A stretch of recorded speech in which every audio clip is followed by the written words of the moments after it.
Liberty's leave policy was tremendous. Having the ability to take 16 weeks off, fully paid to bond with my child, was an incredible experience. At Liberty Mutual, you can find a career that supports you at every step, even baby steps. We offer up to 16 weeks parental leave for new moms and dads. And because not everyone's pathway to parenthood looks the same, we offer robust fertility, surrogacy, and adoption benefits too. Learn more at libertymutualcareers.com and pursue your tomorrow today. Enjoy the taste of summer no matter what the weather when you head to Maverick for some Mountain Dew Baja Blast. You'll love the legendary, refreshing tropical lime flavor. And to make the sweetness last longer, Maverick now has it in 1-liter bottles. For a limited time, get 2 for $5. Single purchase regular price. Plus, Adventure Club members get 25 bonus trail points with purchase. So blast into Maverick today and enjoy that unmistakable Baja flavor. Maverick. Adventure's first stop.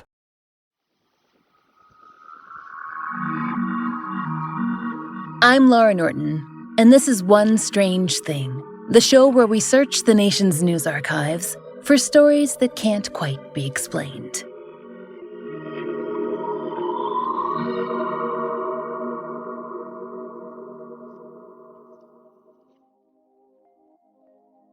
Strangers. Although we are all no doubt familiar with the weird and wonderful creature known as the moose, we'd be willing to bet that many of you have likely not seen one in person. According to the American Wildlife Federation, moose live and move through, quote, the northern region of the United States, from Maine to Washington, throughout Canada, and into Alaska. Now, we have quite a few friends in those areas. When we did an informal poll, only one had seen a real live moose in the wild. Though, she noted, she was very familiar with moose warning signs. No, we don't mean beware of moose, though considering what we're going to discuss, that might be good advice. No, having grown up in Maine, she got used to caution, moose crossing signs scattered along the roads and the highways. Before you write in to tell us that you have seen many moose, that you are perhaps a moose yourself with excellent Wi-Fi and some extra time on your hooves, don't. We accept that moose sightings and experiences are largely dependent on region and rurality, a word that we might have made up, and perhaps even on luck. And we also acknowledge that Alaska exists. But today, we really want to concentrate on the creature itself, because moose are weird and wonderful.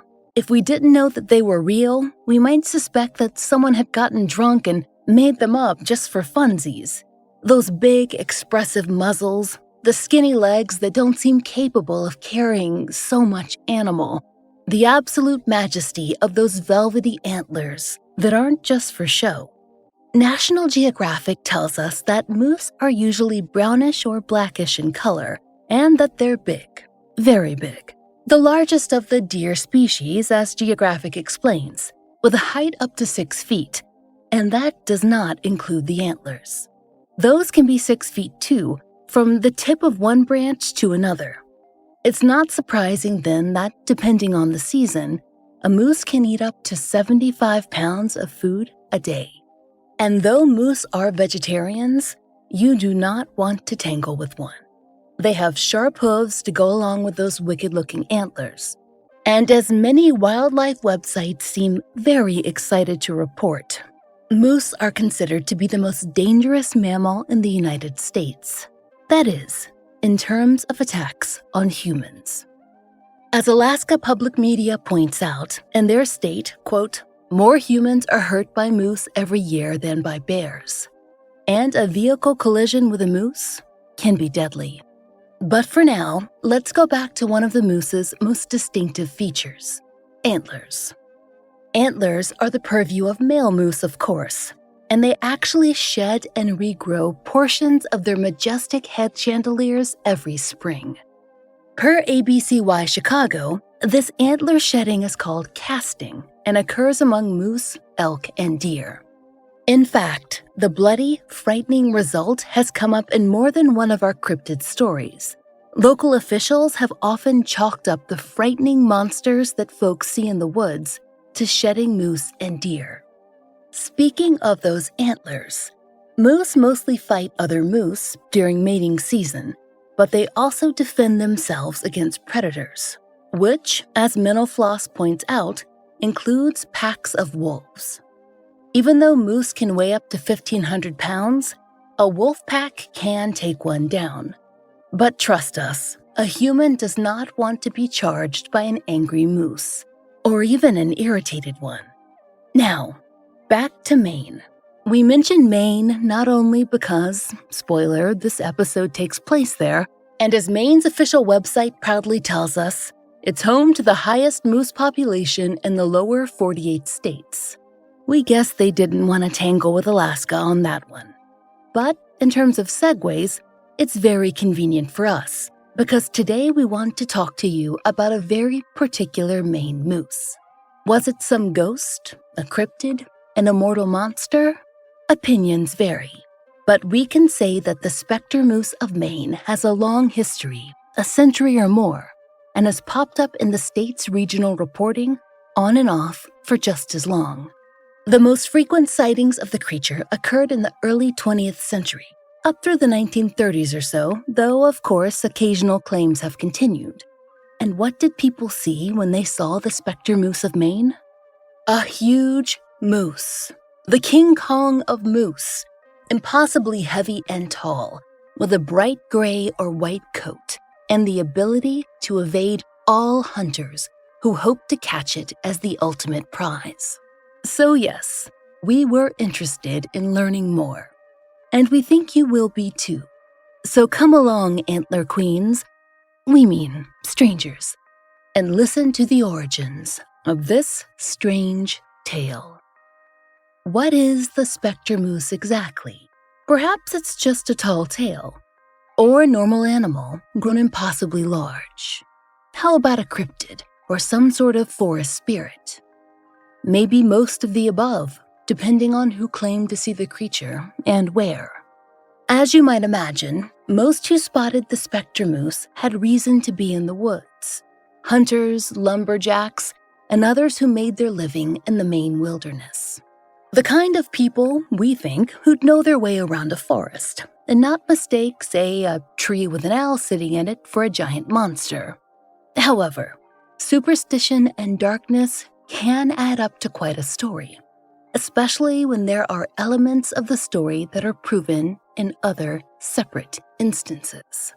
There have been white moose sighted and even captured, and there have been giant moose that well outweigh the average.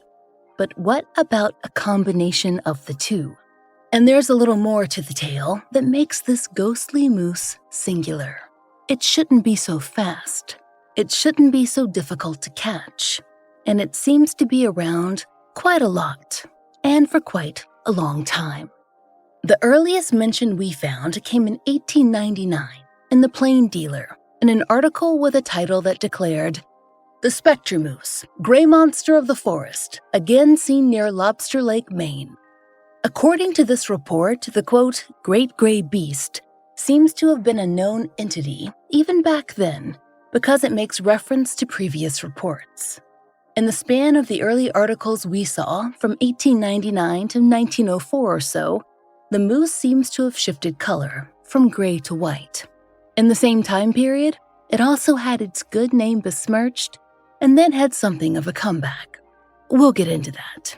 So, it seems that in November of 1899, many hunters in the Lobster Lake area claimed to have seen the unearthly beast, which they swore was around 2,500 pounds in size. Though, as the dealer noted, the average moose taken in the area was in the range of 800 to 900 pounds. And most described this one as gray in color and maybe 15 feet tall, with antlers to match. Not that odd, we know. There is proven documentation of white moose and very large moose. Maybe this one was a little dirty and perhaps exaggerated in size by excited townfolk. The use of specter seems to have more to do with the moose's coloring and the difficulty hunters had in sighting it than with any supernatural elements. That makes a lot of sense if you reference an article from 1904, printed in the Hutchinson News. Apparently, a man named John Hildrich, who lived near Lake Lobster, claimed that he'd invented the Specter Moose story all the way back in 1881, but not necessarily on purpose. Kind of. We'll explain. So, in 1904, John told the Hutchinson News that he'd been back in Lobster Lake one night in 1881 when he saw a great beast in the wilderness. He couldn't believe it. It seemed to be a giant gray moose. He snuck closer to the animal and realized that it was actually, quote, a large gray draft horse. The animal had been roaming for quite a while and had become somewhat wild, so any unnatural sound would put it to flight, and this, together with its resemblance of the moose, prompted me to play a joke on my fellow woodsman. The next day, he told a friend about it, and wouldn't you know it, in no time, the friend himself saw it disappear around the road. Then another person saw it, and another. John explained, by the end of the season, the moose was so big he couldn't get through a tote road without touching his antlers on both sides, and his hoof prints were as large as an army hat. Things eventually started to die down, he said, until another gray moose was spotted and successfully taken by a hunter. Even though that was a regular-sized animal and nothing like what John had described, John explained that it gave his story another push. After all, if there was one gray moose out there, then why not another one, a giant one, like the one John had described? So, he said, the Specter Moose story picked up again, and hunters were determined to catch the giant creature. He told the paper, I know it seems rather sad to give the thing away, but confession is good for the soul. So, strangers, with that bucket of cold water dumped on our spooky heads, it seems the fun is over for us before it really begins. 100-year mystery revealed as a fraud just a few minutes into our journey. That is a bit of a letdown. Or it would be. Except for one strange thing. Something we found in the archives makes the 1881 hoax story, at least as an origin point, impossible. The concept of the gray Specter Moose existed long before John Hildrich ever laid eyes on that draft horse and had his inspiration. A short passage we discovered, buried deep in a century-plus-old article, contains a very important bit of historical information. It's the Plain Dealer piece from 1899. In it, we're told that until that fall, the moose hadn't been seen since 1895. Fair enough, moose live long enough for that to be true. But what about before that? When was that first sighting? No, it wasn't 1881, when the Hildrich hoax allegedly occurred. According to the Plain Dealer, the first sighting was in 1801. And that story was recorded in detail that we don't normally see in such old papers, with the term Specter Moose used, even back then. According to the Plain Dealer, quote, it was in 1801 that this moose was first seen by Charles Duffy of Old Town, a guide who was cruising around Lobster Lake. Duffy did not get near enough to the monster for a shot, but he gave a detailed description of the animal when he went back to town. Apparently, no one took poor Charles Duffy seriously. Not until a well-to-do Bangor man named John Ross saw the Specter Moose, too. He was between the Big and Little Lobster Lakes when he spotted it, and apparently people took him seriously, both because he was accompanied by a friend who backed up the story and because, quote, Mr. Ross was no romancer. A second, separate article in the Baltimore Sun also describes the story of Charles Duffy's 1801 sighting of a great gray beast.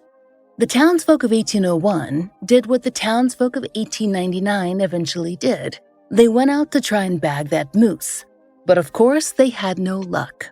And then the Specter Moose disappeared, as was, in our opinion, a pretty smart move. Now, there was one hunter quoted in the 1890s coverage who claimed that he did get a few shots in, but that the moose seemed pretty much unaffected. The most that he could remember was that its gray coat was gleamingly clear in the night. This episode is brought to you by Progressive Insurance. Whether you love true crime or comedy, celebrity interviews or news, you call the shots on what's in your podcast queue. And guess what? Now you can call them on your auto insurance too with the Name Your Price tool from Progressive. It works just the way it sounds. You tell Progressive how much you want to pay for car insurance, and they'll show you coverage options that fit your budget. Get your quote today at Progressive.com to join the over 28 million drivers who trust Progressive. Progressive Casualty Insurance Company and Affiliates. Price and coverage match limited by state law. Hey, Prime members! Are you tired of ads interfering with your favorite podcasts? Good news! With Amazon Music, you have access to the largest catalog of ad-free top podcasts included with your Prime membership. To start listening, download the Amazon Music app for free or go to amazon.com/ad-free podcasts. That's amazon.com/ad-free podcasts to catch up on the latest episodes without the ads. So, we have 3 major sightings of an impossibly large gray or white moose in the 1800s. Maybe the trickster woodsman John Hildrich did make up his Specter Moose in 1881, as he told the paper. That draft horse detail does seem believable. And perhaps we could even tie the 1899 resurgence to his tall tale, and even those that followed into the 20th century. But how to explain the stories nearly 100 years before that? And unlike most unprovable local legends, the level of detail, including quotes, seems pretty well documented. And now that we think about it, there's something else too that becomes extraordinary with the addition of the 1801 sighting. Now, like any good researchers, we read this tale and we immediately went to Google to ask, how long does moose live? And the answer is, per Maine's official state website, rarely past 20 years. So, by our count, this article describes a very, very old moose.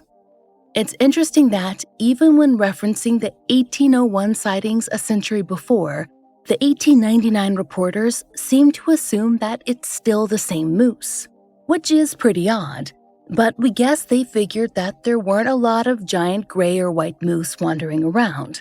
And a Guinness World Record moose that would be, not just in age. If we take into account its size, the largest that was ever recorded in Maine was a little over 1,700 pounds. It's amazing. And when we add in the white or gray coloring, this is one rare beast, and a special one. White or gray moose do exist, both due to albinism and what scientists suspect is leucism, a term that means basically a partial lack of pigmentation. Canadian Geographic reported that this might appear due to a recessive gene more evident in limited breeding areas that is distinct from albinism, and the Washington Post also pointed toward a possible nutritional deficiency. But really, it's all still being studied.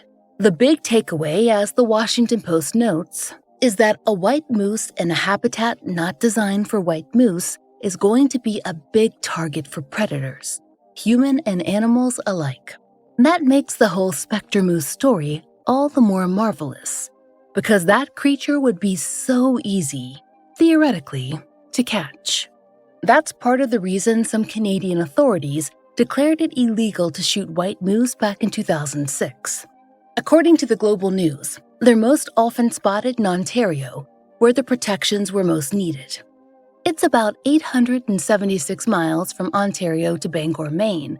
Not a short hike, but as we said, moose are spread across the northern U.S. and into Canada. And a white moose can, theoretically, show up just about anywhere. So, in 1909, the Buffalo Courier offered up this theory, using that, quote, "From all descriptions, this moose is like those of British Columbia, and some may think he may have wandered into Maine from some distant point over the border." Of course, that did not answer the other big question. When? In 1901? 1899? Or perhaps a whole century before? But back in the early 1900s, there were no protections for any moose, much less rare specimens who might bring a high price. So notwithstanding the lifespan problem, It would be pretty impressive for a giant gray or white moose to wander around for a century or more and manage to not get shot. Could people be seeing son of Specter Moose and grandson of Specter Moose and so on? Sure, but there are some who have other ideas. Now, we mentioned that much of the local news coverage of our ghostly moose came in the first quarter of the 20th century, give or take. And we noticed that reporters tended to focus on the size of the creature and its supposed wiliness and how much it would be worth mounted. As the Chicago Livestock World noted in 1909, about $1,500. In today's money, that's around $50,000. There was plenty of argument over whether the creature was a myth, but no discussion of the supernatural. People were too focused on the money.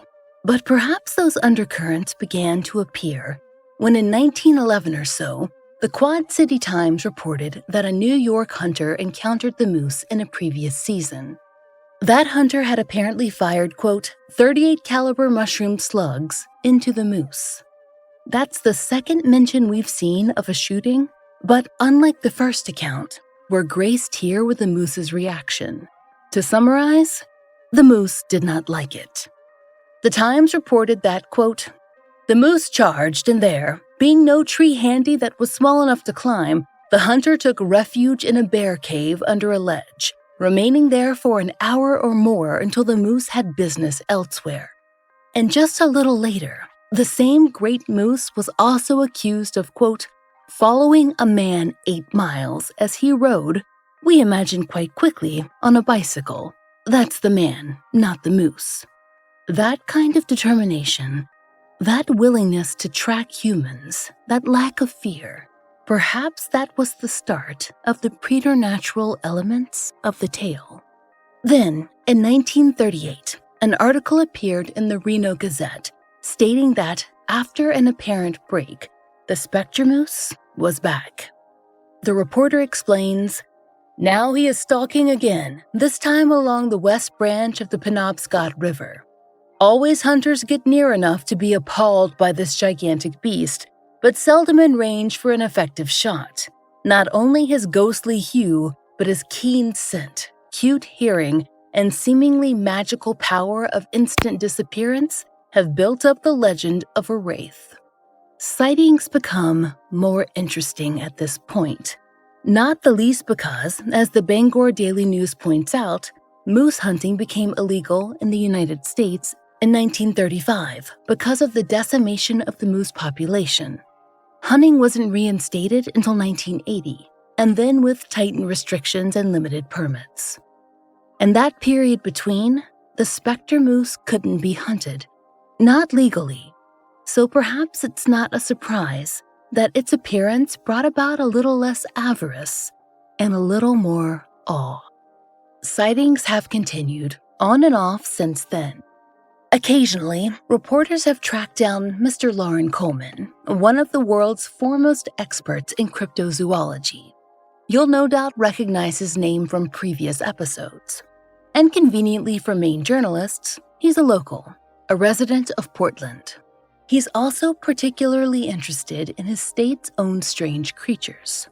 So, does he think that this giant white moose, this fearless thing which seems to have lived an impossibly long time, is a cryptid, or perhaps some other supernatural creature? Well, according to the Sun Journal, no, not exactly.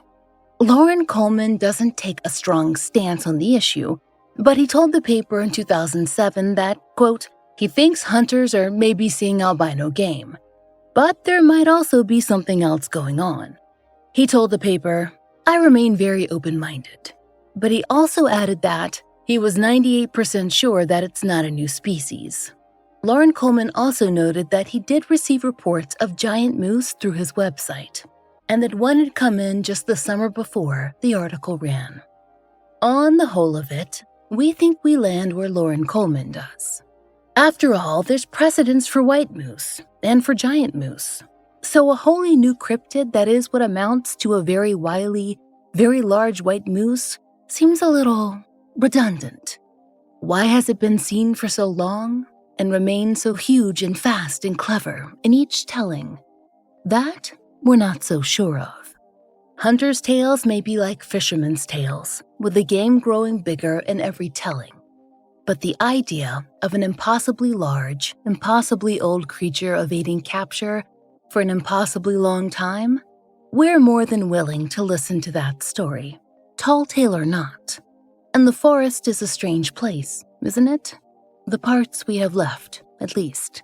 Wild and full of potential. And perhaps a place where a great and mysterious thing might hide.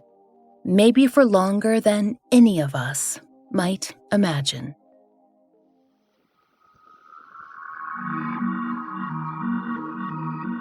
We hope you'll join us next time for another real-life story from the fine print of America's local papers, from the lives of regular people just like you and me, except for one strange thing. Oh, and strangers, One Strange Thing is an independently produced podcast. To support the show and to hear more of the entirely true and enticingly peculiar, you now have 3 options to enjoy 2 extra bonus episodes a month. On Apple Premium and Supercast, you can get the bonus episodes delivered to your app of choice for just $2.99. And for $2 more a month on Patreon, you'll get more fun extras. There you'll find ad-free early releases of our regular episodes, 2 full-length bonus episodes a month, 2 monthly giveaways, blog posts, and occasional live streams, all for $5. We hope you'll check out one of these options and support the show. There's a link in our show notes. And if you enjoy One Strange Thing, please take a moment to leave us a great rating or review on your favorite podcast app. It really helps.